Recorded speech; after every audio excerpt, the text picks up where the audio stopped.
Ele é o responsável pela publicação dos quadrinhos Disney no Brasil pela editora Culturama. Paulo Mafia, convidado de hoje do Releitura, seja bem-vindo. Bom, compadre Gustavo Clay, muito obrigado pelo convite. É uma honra estar aqui. Muito legal ter você aqui.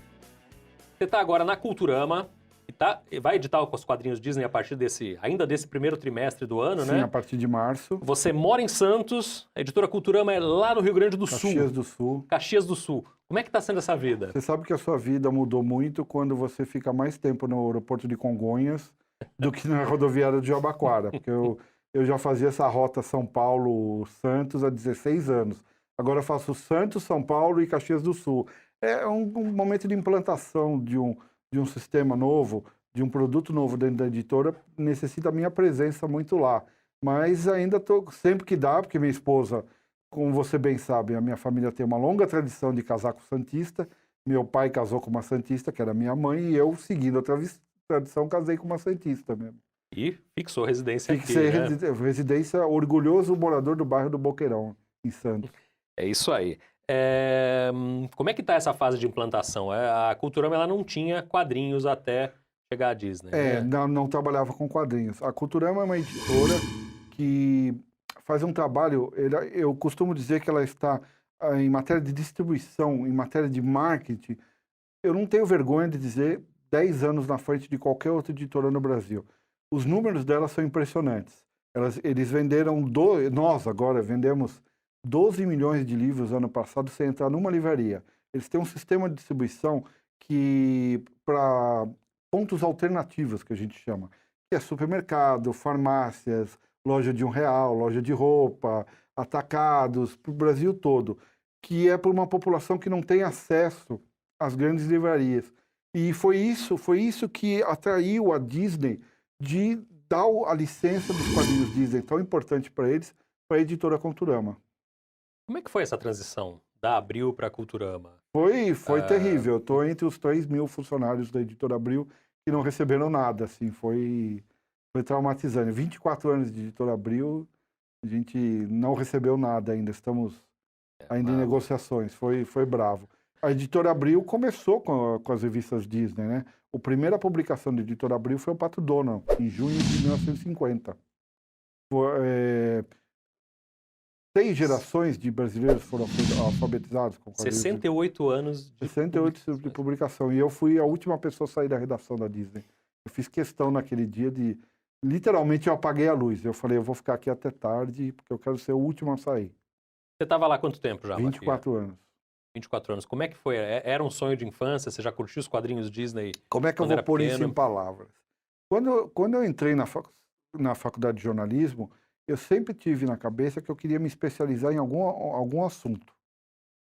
Talvez esporte, talvez ciência, mas eu gostava muito de cultura pop, que nem tinha esse nome na época, né?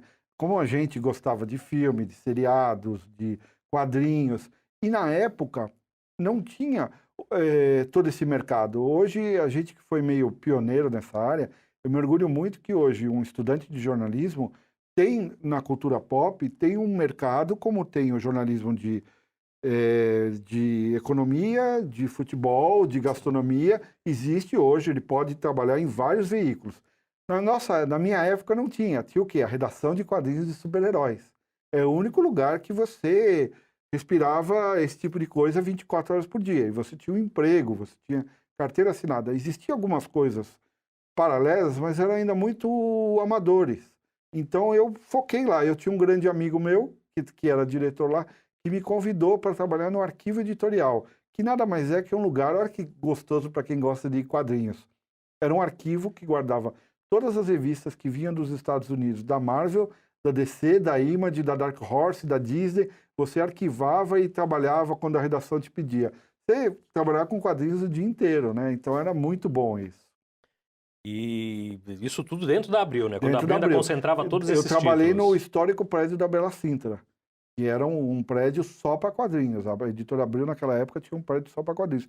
Eu entrei em 95, pouco depois da morte do Superman. A revista, não que ele morreu. E que tinha vendido mais de 1 milhão aqui no Brasil, mais de 1 milhão de exemplares. Era uma época, para você ter uma ideia, que a revista que menos vendia de quadrinhos era o Wolverine. vendia 120 mil exemplares. Hoje, nem a Veja, acho que vende isso por semana. Então, era um outro mundo, um outro momento, né? E era um momento que era a tecnologia ainda era, para se fazer revista, ainda era muito diferente do que é hoje. A gente literalmente fazia revista com tesoura, cola e papel. Porque vinha as edições em papel bromuro, que a gente chamava, que era um tamanho A3, tamanho grande. A gente cortava, punha o balão com a tradução em cima, fotografava e mandava para a gráfica. Então isso gerou histórias super engraçadas, de balão que trocava. Teve uma vez que eu estava em casa, eu estava como responsável, a gráfica da Abril me ligou que tinha uma história sem, o balão não tinha texto. Aí taca aí para gráfica, no meio do caminho eu lembrei, peguei o telefone e falei, que edição que é? Ele falou, do Superman tal. Eu falei, manda rodar. Era uma historinha que o personagem fazia as pessoas ficarem mudas. E como é que o artista fazia para representar isso? Tinha um balão sem nada, mas a pessoa fez o certo. Ela viu alguma coisa estranha e mandou bala, né? Abril concentrou todas essas revistas que você falou, tinha lá naquele Tinha, arquivo tinha.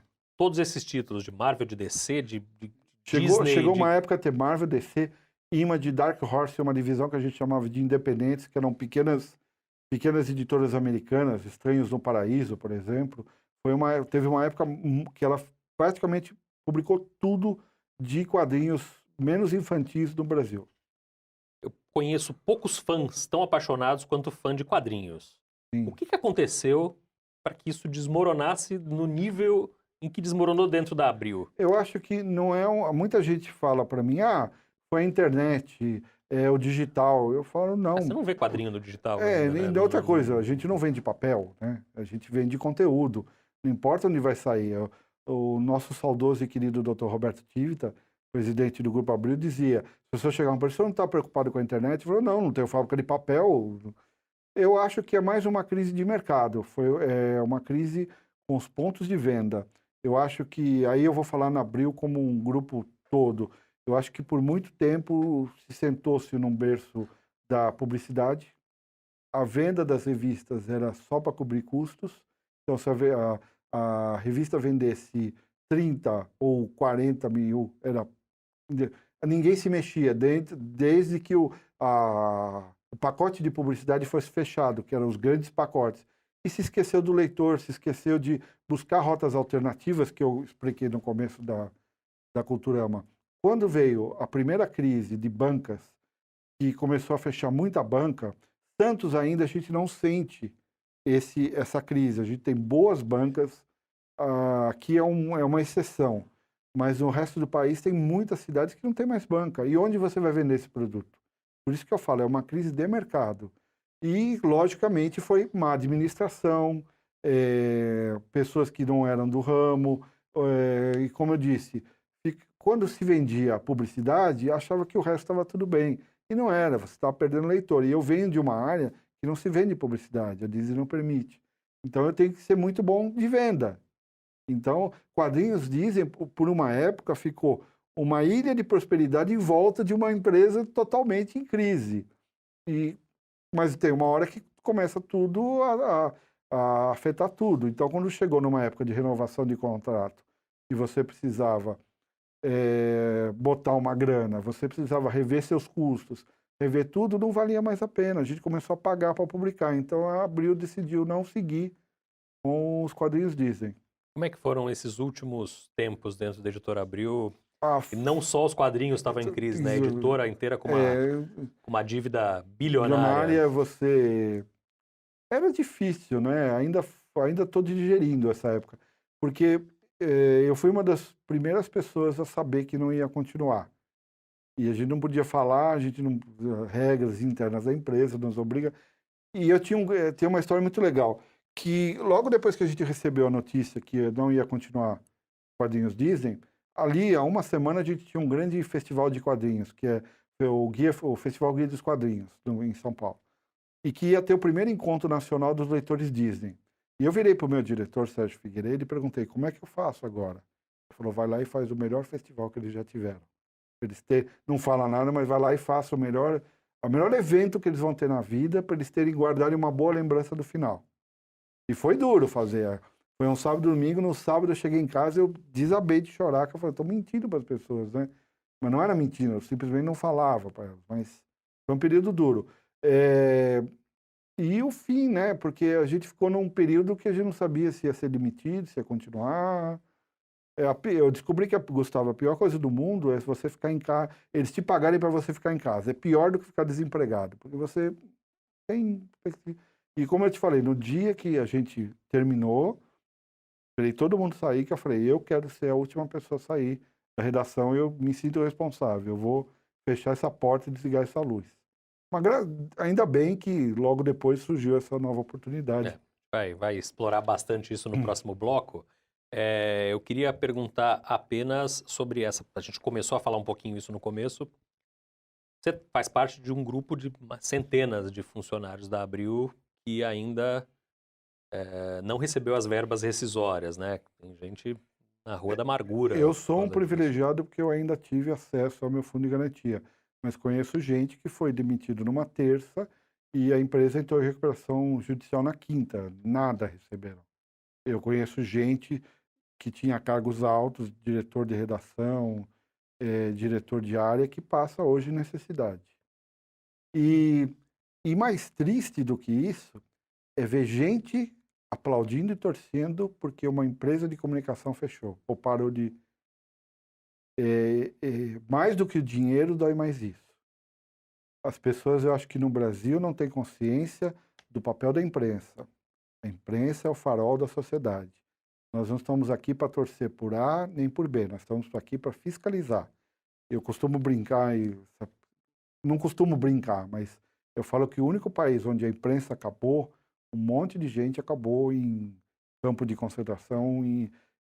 Tem aquela história de quando o exército americano entrou na Alemanha e mostrou para a população os campos de concentração, tem a história de um prefeito que chegou para o general americano e falou, a gente não sabia, não nos culpe. Ele falou, eu só te culpo não por isso, eu te culpo quando fecharam o jornal você não fez nada. Então, mais do que o dinheiro, doeu ver muita gente torcendo e ficando alegre por isso que aconteceu. No próximo bloco a gente vai ter um papo bem mais divertido, leve, né? bem mais light. O Releitura vai para um rápido intervalo, a gente volta já.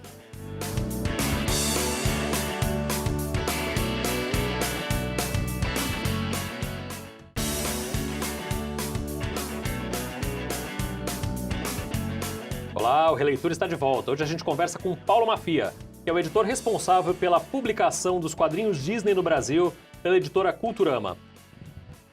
68 anos de publicações aí da Disney, mas a proposta de vocês é publicar apenas material inédito, né, Mafia? Por enquanto é só material inédito.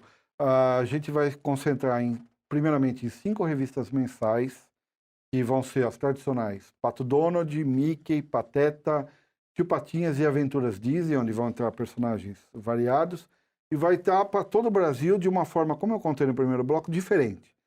Eu costumo brincar que é um novo universo. Vai ter na banca, mas vai ter também em alguns pontos do Brasil, vai ter que só tem o mercadinho, vai ter o nosso expositor lá. Alguns lugares que vai ter na farmácia, que vai ter na loja de R$1, que a pessoa, na vez de comprar os gibis fora, em alguns lugares, vai comprar numa caixinha que a gente vai fazer. O projeto da Culturama é popularizar novamente o quadrinho Disney, não ser um nicho de colecionador, ser uma coisa que as crianças façam parte como fizeram da nossa infância. Verdade. Mas vai ter assinatura também, né? Também, e vamos ter uma publicação para colecionador. E aí vai ter 190 páginas, formato americano. Eu disse formato americano, é formato grande, né? Com as grandes sagas, com matérias. A gente também não vai esquecer do colecionador, né? Que esse também é muito importante, né? Ainda assim com material inédito. Sempre com material inédito.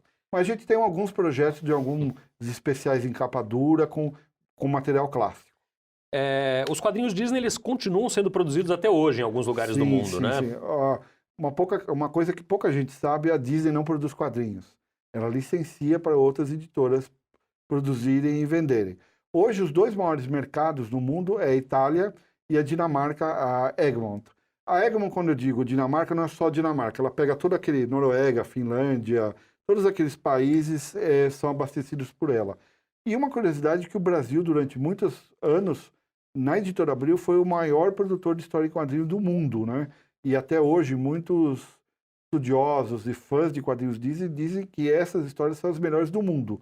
É uma coisa que, no futuro, eu espero, muito breve, a gente retome na Editora Culturama. A gente quer produzir histórias Disney feitas no Brasil por artistas brasileiros, não só para nosso consumo interno, como para voltar essa tradição de vender para fora. A Culturama já vende algumas publicações dela, que ela faz em alguns mercados, como a China, como a Índia. Ela participa dessas feiras importantes em Frankfurt e tudo mais com estantes. A gente quer também ter a opção, olha, a gente produz quadrinhos Disney de boa qualidade. E essas histórias são histórias mais moderninhas em relação ao que a gente estava acostumado a ler, né? Existe, no começo dos anos 2000, quadrinhos Disney, principalmente na Itália, deu uma queda de venda gigantesca. Lá vendia, tipo, tem uma revista semanal que é a Topolino. Ela vendia milhões, começou a cair muito. Então, o que eles fizeram? Dentro da crise, sempre criatividade. Eu não diria, Gustavo, que eles deixaram de ser histórias para criança. Eles não são mais histórias infantiloides. Eles elevaram o nível dos temas. É uma história que, por exemplo, seu filho ainda pode ler, mas você pode ler e gostar. Por exemplo, esse ano a gente vai publicar uma adaptação de Orgulho e Preconceito, que é o Donald e a Margarida. A gente, ano passado, publicou uma adaptação de Metrópolis. A gente tem o Donald, as histórias do Donald produzidos na Dinamarca, tem um conteúdo político muito forte. Tipo, o prefeito é corrupto da cidade. Uhum. Tem uma história que ele quer privatizar a polícia com robôs. E o Donald descobre... Sabe, teve uma história que o Donald descobre que existe um complô para construir estádios lá para uma Copa que eles vão fazer. Coisa completamente Bem contemporânea, não, né? de ficção. Isso nunca aconteceu, né? Não tem como. Na Itália, as histórias, por exemplo... eles tocam em alguns temas como bullying, como depressão. Então, o nível das histórias não é mais aquela infantiloide de antigamente. São mais adultas. Que é uma linha, inclusive, que os desenhos da Disney estão tomando, Sim, né? sim. A Pixar é um desenho que você consome... Os próprios personagens clássicos, standard da Disney, você tem o curtas do Mickey agora, você tem o DuckTales, que são temas mais adultos também. Não é, quando a gente fala adulto, não é que vai ter tiro e tudo mais, mas... não é mais aquela historinha infantiloide, né? A Disney, ela tem redescoberto esses personagens clássicos no audiovisual, inclusive, né? Retomada aí do DuckTales. Ano que vem a nova série dos Três Cavaleiros. Já está produzido, vai entrar no stream da Disney, que é o Donald, o Panchito e o nosso Zé Carioca, né? Zé Carioca, a gente estava até conversando um pouco aqui antes da entrevista. Personagem americano, criado nos Estados Unidos, naquele esforço de guerra, né? Que a gente sempre, quando vai dar palestras em faculdades e tudo mais, sempre tem um que pergunta, mas foi criado para o Brasil apoiar os aliados. Falei, só faltava para o nosso longa história de Itamaraty ter apoiado o nazismo, né? Era só isso que faltava. Então, imagina como seria um personagem Disney, bom, enfim. Seria Boris, o cão antissemita, né? Uma coisa desse nível. E o Disney veio para cá, e a ideia era, ele fez uma viagem pela América do Sul, era criar um personagem para cada país. E engraçado é que ele passou por todos esses países, mas ele parou no Rio de Janeiro na década de 40, né? Hoje a gente que vai para lá já se emociona com o Rio, né? Que, para quem não sabe, o Rio é a cidade mais santista do Rio de Janeiro, né? Copacabana é o Gonzaga, até as pessoas. Cidade mais linda que existe, uma pena que esteja no estado em que está. Nossa, me dói o coração. Imagina ele chegando nos anos lá. 40. Ele ficou 3 semanas, ficou apaixonado. Primeira noite levaram ele no cassino da Urca.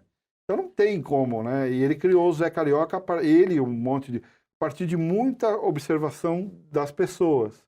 E o Zé foi um personagem que fez muito sucesso nesse primeiro filme, que foi o Alô Amigos.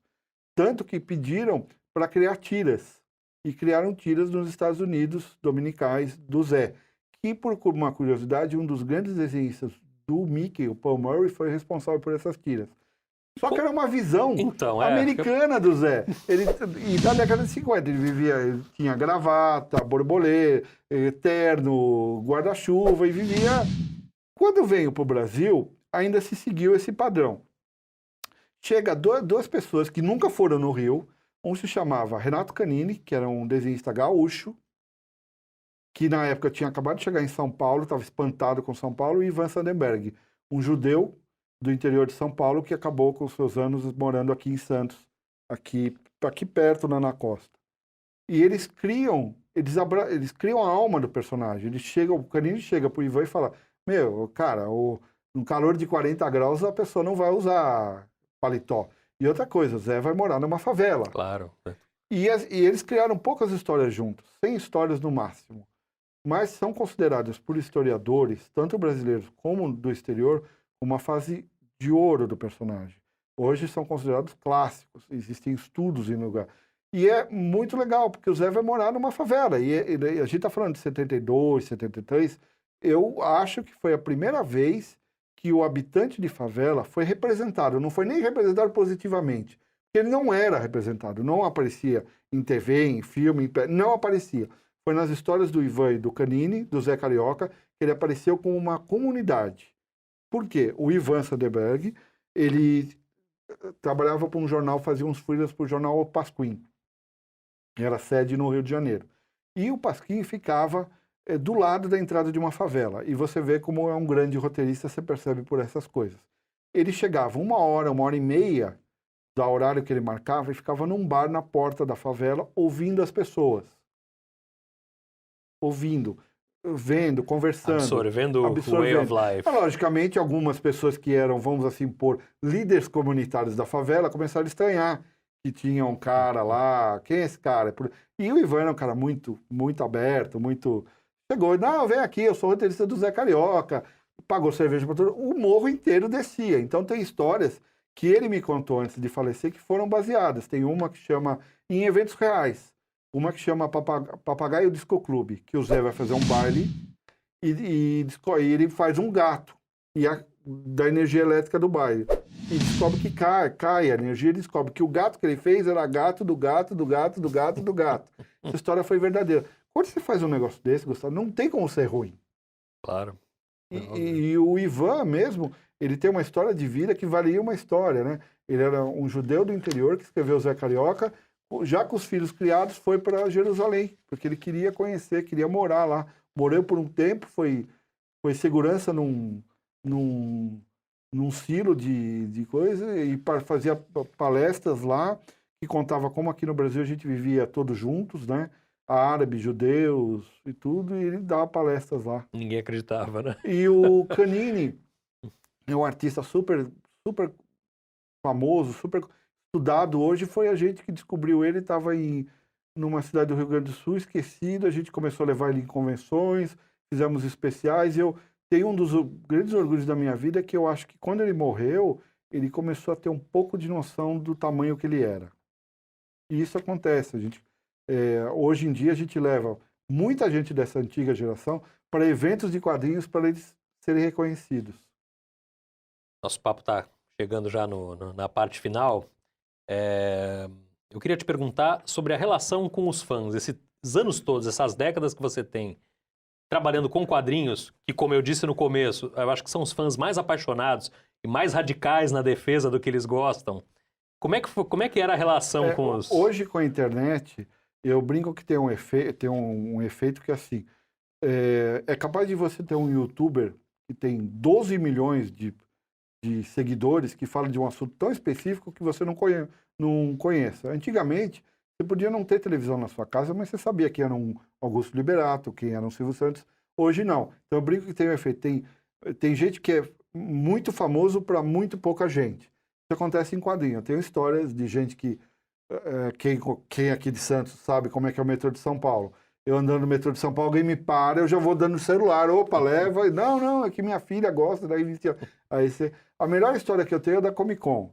E em São Paulo, quando eu fico em São Paulo, eu moro perto da Comic Con, eu ficava para fechar e abrir o stand da Abril, né?